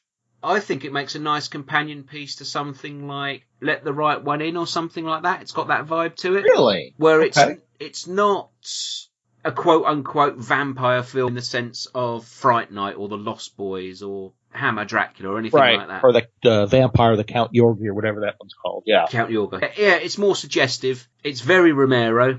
It's very 70s Romero. So it's not a vampire film that would appeal to a mass audience. But at the same time, if you're familiar with his work, it's a great film. Arrow put it out on DVD over here a few years ago in a really nice special edition, which has been out of print for years. And I picked up a copy last year for about 12 quid. Oh, nice. The copies I'd seen were like 40, 50 quid. Right. And I saw this one, I thought, I've got to get it. If I don't get it now, then I won't get it. And, have the rights to it anymore, because I think there's been calls on Twitter since Romero died for somebody to release a Blu-ray of it, but I'm pretty sure Arrow don't have the rights to it anymore. So I guess it won't be in the box set then, huh? No, the box set's just the 3 films I mentioned earlier. Oh, okay. So yeah, if somebody can get the rights to Martin, put it out on a Blu-ray, that's a surefire winner. I guarantee it. But it's one of those films more than I was expecting to. Yeah, I love those kind of films when you go in and you got low expectations and you come out and go, damn, that was pretty good. Yeah, because 70s Romero is very downbeat, very it's even slow, a lot of his, but there's always a purpose to it. And Martin is one of those films where it works. The slow pace and the downbeat to its advantage completely. And it's a really, really good film. So yeah, do put it, if you can get hold of it, a copy in the US. I don't know who put it out in the US. Then get it.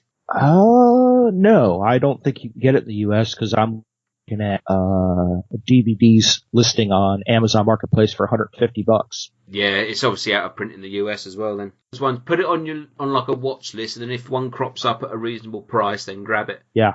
There's an imported version on here on Amazon UK. It's not the Arrow version, but it is a DVD. It's a Spanish edition, so it's region 2 only. Oh. So there's different versions floating around. It's worth keeping an eye out for one, I think. So anyway, after Martin, he did Dawn of the Dead, which obviously we've just spoken about. I think is probably the crowning masterpiece in his back catalogue. I think you're right. I think in terms of what it achieves, what it sets out to achieve, and its influence and everything else, I don't think Romero was ever better, really. I absolutely would agree. I do think it's certainly personal. I agree. Yeah, even though I think Day of the Dead as well, I think certainly has lots of merits that it beats Dawn in. I think Dawn as an overall film, just for the fact that it's Romero putting his own commentary on it as well, it's an amazing film. Yes, I absolutely agree. So after that we got Night Riders. Have you seen that one? I have not. Okay. That's an interesting film. Arrow put that out a few years ago. Yeah, it's about people doing medieval night reenactments on motorbikes, basically. Which doesn't sound that great. No, I gotta tell you, it doesn't. It doesn't, no. And I was a bit, because I hadn't seen it before Arrow put it out, and I reviewed it, and I was a little bit pensive going in, because I was like, yeah, really? But you've got Tom Savini in the cast. Yes. Savini, a fairly good leading role, actually, for at that time. Your woman, Patricia Tallman's in it. Is she? Is she, yes. Get on that. From Martin and Day of the Dead is in it, and Ken Foree's in it, and Martin Ferrero from Jurassic Park's in it, so there's a lot of faces in there that you'll know. Okay. It's basically like a carnival troupe of medieval reenactments guys, but Ed Harris he sort of takes it all very seriously, and he sort of starts to lose his mind and think that that's his reality, if you gotcha. like. Stephen King's in it as well, actually, while I'm talking about it. Yeah. Nice. He puts in a little appearance in the crowd. So yeah, it's one of those, I wouldn't say it's a great film, but it's certainly an interesting film, and it was much more entertaining than I thought it would be. And I think in the hands of a different director, it may have been really terrible. But this is Romero. Romero's ideas, that they seem nowhere, you know. Right, I do. But when you actually see it in action, you see the commentary that he puts on it, and you think, okay. Yeah. So yeah, he followed that up with Creepshow, which we both love. Yes. That is absolutely. A film we are going to do that one day. Yeah. Well, so it's technically a franchise. There's only 2 of them, really. I know, but we made it through the Land of the Dead remake. So, Day of the Dead. Day of the Dead. Yeah, I know. But have you seen Creepshow 3? No. Well, yeah. Don't comment just yet then, because to put Day of the Dead remake on, yeah. Honestly, I really hope Romero sued over Creepshow 3. Did it? Yeah, it's fucking terrible, Creepshow 3. We will get there one day. But, yeah, Creepshow, classic anthology. Again, lots of Romero-isms in there. Tom Savini had a big hand in making that as well. And I think, yeah, it's hugely enjoyable. It brings out the EC Comics influence that Romero toyed with in his other films. Yeah, it absolutely. Very... Now, is it 1 or 2 that has the crate with Adrian Barbeau. That's the God first help one. Me. And Hal Holbrook. Yep. Yeah. Romero didn't direct the second Creep Show. He just writer and producer, I think. Yeah. That was followed by Day of the Dead, which again we've just spoken about. I think certainly a peak for Tom Savini, that film. That statement I would absolutely agree with you on. Yeah. And Romero's writing, I don't think it's maybe not as... I think it's probably a bit more subtle in terms of the social commentary than Dawn of the Dead. But, yeah, I can't fault Day of the Dead. I just love it. Well, in this day and age of science deniers, its commentary is a little more... It holds up more over time, yeah. Yeah. It may be stupid science, but it's just that whole concept of, science and guns are the answer is pretty relevant today. Well, I mean, like with Dawn of the Dead, the shopping mall culture we've lived with for so long, so maybe the commentary may or may not stand up as well. I suppose people are still consumers, aren't they, with the internet and everything else. But yeah, Day of the Dead certainly stands as the military and all that sort of stuff. Yeah, great.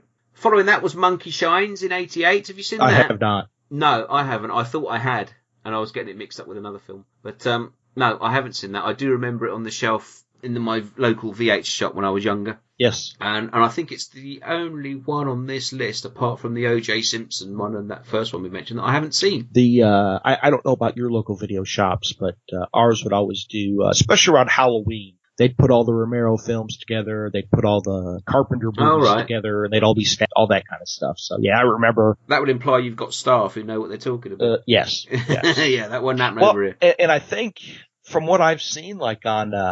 and descriptions, and from what I've seen on Video Nasty's documentaries, you guys had everybody and their brother renting videotapes. Yeah. Here it was a little different, that we would have more dedicated video stores. I see. Because it was quite expensive back in the day. I mean, the movies were $80 to $100. Yeah. When it first started. Oh yeah, I mean, when it first started over, any sort of section. And do it, yeah. I think it'd been going a few years before the sort of dedicated independents come in. Right, and here, and it was common, because, again, stores, and every once in a while a gas station may rent a handful of videos, but, they always had the curtained room. And I think that's where they made a fair amount of cash. Oh, yeah, the under-the-counter stuff. Yeah, well... as we call it, yeah. No, because under-the-counter stuff here implies illegal. But yeah, just stuff that you shouldn't be watching. Yes, well, yeah. Yeah, what? Okay. So one that I've seen, maybe somebody will put a decent special edition of it out. Who knows? That's the sort of thing Arrow Video would probably do. One of those films. Which one was that? I'm sorry. Monkey Shines. Ah, yes. Monkey Shines. One of those films I could imagine Arrow Video putting out a nice special edition of it at some. Which was followed by Two Evil Eyes. Have you seen that one? Yes, I have. The one he did with Dario Argento. Yeah. Yep. I quite like that movie. Yeah, he did the first segment, the facts in the case of Mr. Valdemar. Yes. I quite like that section. Arrow did put out Two Evil Eyes on DVD over here a few years ago, so it is available fairly cheaply. Oh, nice. So, yeah, I've seen a lot of criticisms about Romero's section on Two Evil Eyes, because it is fairly dark and fairly sort of plodding in places, but I think it's quite effective. I thought it was it was a great thriller. Yeah, it's more of a thriller than it is a horror thing. Yeah, I think that you're right. Yeah. And I think because it came out at the peak of sort of the 80s special effects, Evil Dead, Reanimator, Frank Henenlotter, that type of stuff, it probably does feel a little pedestrian when put up against those types of films. But I think on its own, when you look at it in against Romero's other work, I think it's a pretty solid thriller. Yeah. When I saw it, I couldn't get why people kind of slagged on about it a bit. You know what I mean? Yeah. I think I actually prefer it to Argento's bit, to be honest. I haven't watched it for a while, if I'm honest, but I may put it on later. Right. Right, that was followed up in '93 with The Dark Half, the Stephen King adaptation. I guess you've seen that. Yes, I have. I haven't. I've got it in my pile of discs behind me. I've just never watched it. It's not a blockbuster, but it's not, a crappy movie by any stretch of the imagination. I enjoyed it. I mean, to me, it's just, it's a solid 3 movie. 3.5. Yeah, I think I may dig it out and move it to the top of the pile and give it a watch. Yeah, my pile for ages, I've just never got to it. So, yeah, that was 93. Then Romero sort of disappeared from the scene for a few years, and he came back in 2000 with Bruiser. Have you seen that? I did not like it. It didn't click with me. And I think this is one of those movies that you don't like it or you like it. There is no, well, it's okay kind of ground. I didn't like it. Yeah, I just didn't care for it. I don't think it ever got a proper UK release, actually. The reason I did watch it at the time of the film is the fact that the Misfits are in it. And I'm a massive Misfits fan. I love the Michael Graves era stuff as well, which I know most people don't like you saying. They only Glenn Danzig's the singer of the Misfits. Yes, but I like the Michael Graves stuff as well. Much like the remakes of Dawn of the Dead, you can have the Michael Graves stuff. You can listen to them equally. It doesn't matter. Right. You know, one doesn't replace the other. Yeah, so the Graves era Misfits are in. Did their Scream video around that time. Have you seen that video? No, I haven't. Oh, YouTube that, man. That's a great video. Okay. Type in Misfits Scream, and it's like a zombie outbreak in a hospital video. Oh, nice. Romero nice. directed at the time. Nice. And you know what's funny is I may get a little bit of heat for this, but I'm not a Danzig fan. I just... It's Michael Graves on the Scream video, so don't worry about it. Okay, all right. Yeah, I just... he's one of those guys that I just never... all right, I could take him or leave him. I like some of his stuff, but I'm very open to his faults. Have you heard his latest album? No. Oh, I have. Only one song I liked on it. He needs to do something with his voice in albums. It's either overproduced or underproduced. It's never quite right. He hasn't made a brilliant album since Danzig 4, in my opinion. But okay. Anyway, Bruiser. Yeah, I didn't like it very much. But I've seen a lot of people coming out since Romero died saying that it's a really, really good film. But I don't know, maybe worth a revisit. Not for me. I can't. I went into it with a lot of goodwill. Like I said, it's Romero, and I think I sort of zoned out about halfway through. I was like, it's just not grabbing my attention at all. Right. The 3 Dead films, Land, Diary and Survival. So he always comes back to the Dead stuff in the end, but there was always a lot of interesting stuff in between. Right. And also, because it was announced he was going to be producing Road of the Dead, I think that made his death all the more shocking, because I don't think, we were expecting some more good stuff from him. Or more stuff from him. I don't know about good stuff, I'll be honest. Yeah, we'll see. Because they are going to carry on with it, apparently. It's got the potential to be a goofy-ass good time of a movie. It does. To make a good, solid, goofy-ass, great time watching kind of movie. I think what would be nice, and this is totally my conjecture, but someone like Tom Savini got involved with it. Yes. Took over the reins that Romero had started, finished the film off as a tribute. Yep. I think that would be fantastic, because, those last 3 Dead, a lot of stick from a lot of people. And even the reaction to the Road of the Dead stuff that's come out so far. Okay, yeah, like zombies driving race cars, blah, blah, blah. But I think in the right hands, say someone like Savini, who's worked with Romero on lots of projects, could take hold of it and really turn it into something good. Then yeah, I'm all up for that. Please don't let Steve Miner get anywhere near it. No offense, Steve, but please. Yeah, I'm not so sure how much of all the damage in that film was Steve Miner, but there you go. Yeah. I like to think it wasn't. Me too, because I like his other stuff. Exactly. So yeah, George Romero, and he's left behind a body of work that I would say is very varied, but never less than interesting, I don't think. I absolutely agree. And there's just they're just, absolute classics. I mean, let's not forget, you would not have The Walking Dead or Return of the Living Dead or any of these other Dead films without him. That's what he introduced to cinema. Right. Zombies were around before George Romero, but the old Bela Lugosi white zombie type things. But, the funny thing is, I absolutely agree with you. If somebody had done it in the 80s, I don't think it would have caught and morphed on. It came at the right time, right social commentary with the right amount of bravery around it, that it formed in the early stages of horror when it was right where it should have been. Well, if you just take those first 3 Dead films, you've got Night of the Living Dead, which obviously had the racial in amongst the late 60s America, where a lot of that sort of stuff was happening. Yes. And then in Dawn of the Dead, you had, and satire about shopping malls and all that, as all that culture was starting to take off. And then Day of the Dead, you're in the middle of it versus military and all that sort of stuff going on. So Romero had his finger on it. Yeah, well, he did. And running through all 3 films, obviously, and Day of the Dead, is the government is lying to you kind of That's theory. It. And then, into Land of the Dead, when he was doing his take on the Bush administration, which we touched on last time. Again, you could apply that to the Trump administration now. Yes. It's probably even more relevant. It is a lot more relevant, I think. Yeah.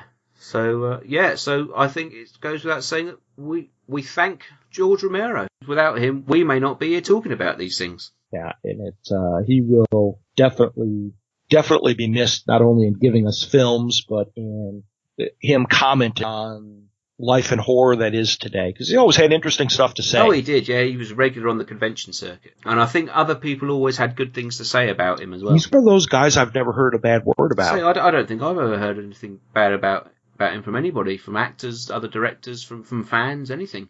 You know, I heard good things. And have you listened to the Strange and Deadly tribute? No, it's on my iPod. Again, I don't have the time at the moment, but seriously, you have to listen to it on your drive. Yeah, I will. You know, Chris talks about when he got from George. Oh, on his phone. yes. He told me about that. And you know, he's just the kind of guy George was. Period. Absolutely. Oh yeah. I look forward to hear what Tom and Chris. I've spoken to Tom many times about Romero because Gentleman's Grindhouse of the Dead show years and years ago, which I contributed to. So yes, I should imagine those guys would have a lot to say. Yeah, it is on my iPod, and I will give it a listen. I think you'll like it. With that in mind, just before we go, I'm going to urge anybody as well, if they haven't done so, if you listen to our friend Jim Moon over at Hypnagoria, he's done an ongoing series for the last couple of years called Zombie, which is charting the history of zombie films connected to Night of the Living Dead, just like films that, you know, unofficial sequels or films inspired by or blah, that type of thing. I would urge you to give that a listen as well if you want a bit more history on the Dead films, because it really is fascinating stuff. And let's face it, Jim Moon is an amazing podcaster. Oh, I could listen to his voice for hours. Those silky smooth dulcet tones of the Library of Dreams. I can't do it. And he's got that awesome sense of humor. Oh, yeah. It's 100% British. Do you know what I love about Jim's podcast, and he'll probably hate me for saying this, is sometimes, not very often, but sometimes he leaves in little mistakes in the background. That's funny. You hear him start to read something and he stops and goes, oh, and then reads it again. That's so British. But he's a very dedicated podcaster. I don't know how he finds the time to. He does. Yes, but, yes. I know we've never. I don't even know if we've ever given his show a shout out. I don't think we have. Absolutely. You know, Jim is. He's a top bloke too. He'll if he's on Twitter, he'll answer questions, and he's a nice guy. Oh, he's a really nice guy. So yeah, there we go. That's George, and maybe we'll come back to him when we do Creep Show and give him another reappraisal. But sorely missed, but we still got this wonderful body of work we can always look back on. Yes, absolutely. Brings a tear to the eye. It does, actually. I'm going to dig out the dark half to watch later on, I think. I will do that. Nice. Yes. Nice. I will do that. Brilliant. So, we've gone quite a long time, this one. Next time, what are we doing?